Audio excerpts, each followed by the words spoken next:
So what I like to do as a stage before setting up the camera, I like to discover a bit what we created, because so much things we did procedurally that sometimes you can't tell if there is a cool angle that just born and we didn't even realize that. So I changed a few settings and play with some renders, but basically what I have here is just like a very like bright light, no atmosphere at all, no depth of field, just a general light that would just it's not the final render stage, but just to see angles and camera lenses, like a 35 millimeter, the water, the transparency, the translucency, some settings that might help to decide what we're going to do with this project.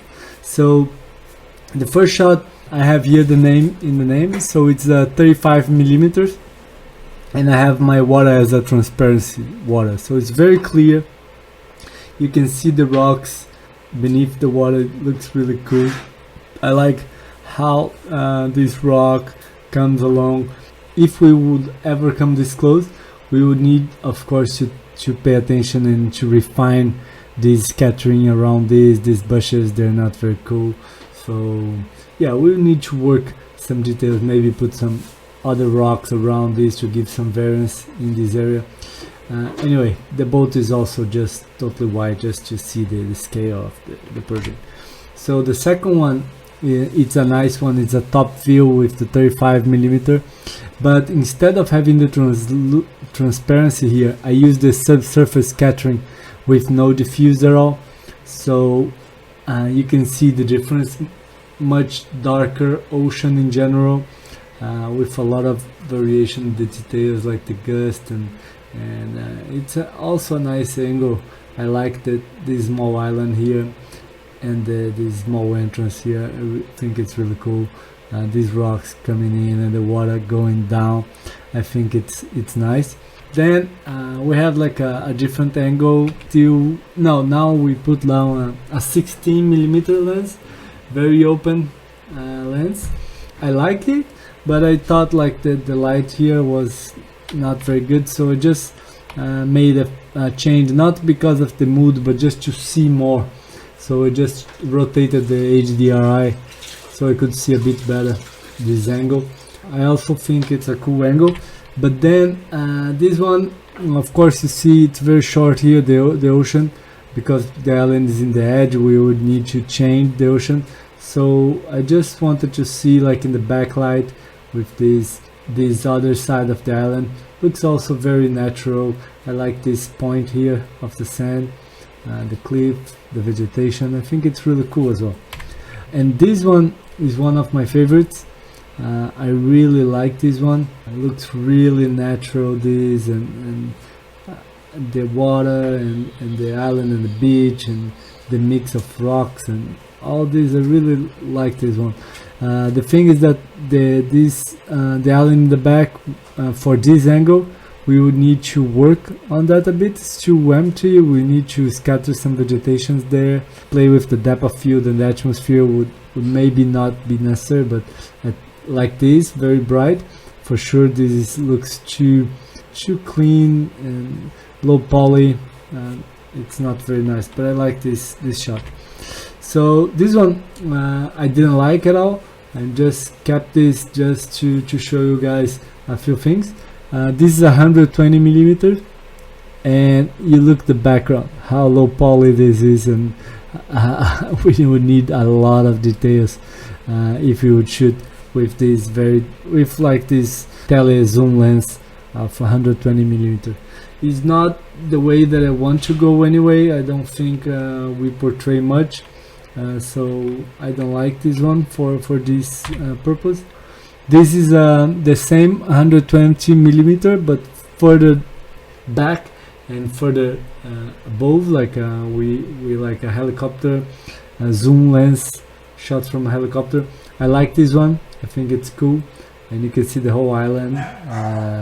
The geology, it's really cool.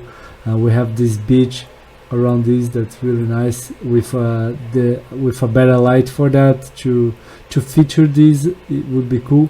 Of course, when we have some clouds, we can have like some parts in the shade, some parts in the sun. Would be very good, like some atmosphere, some fog, some maybe some light rays.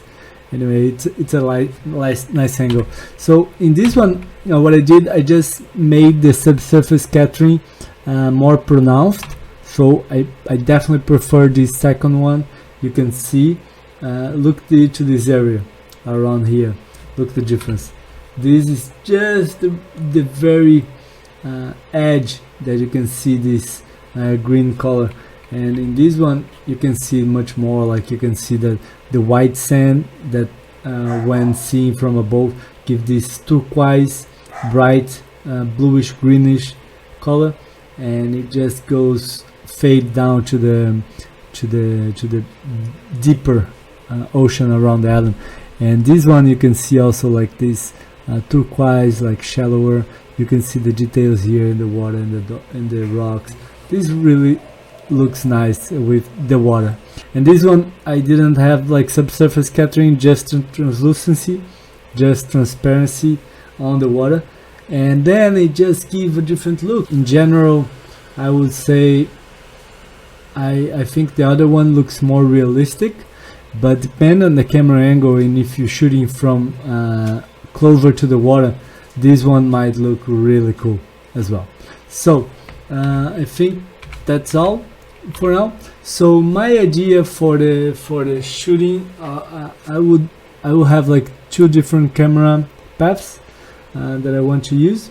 The first one, I want to come from something like, let me just see, I like to start something like that, just getting closer to the island. I think it's really cool.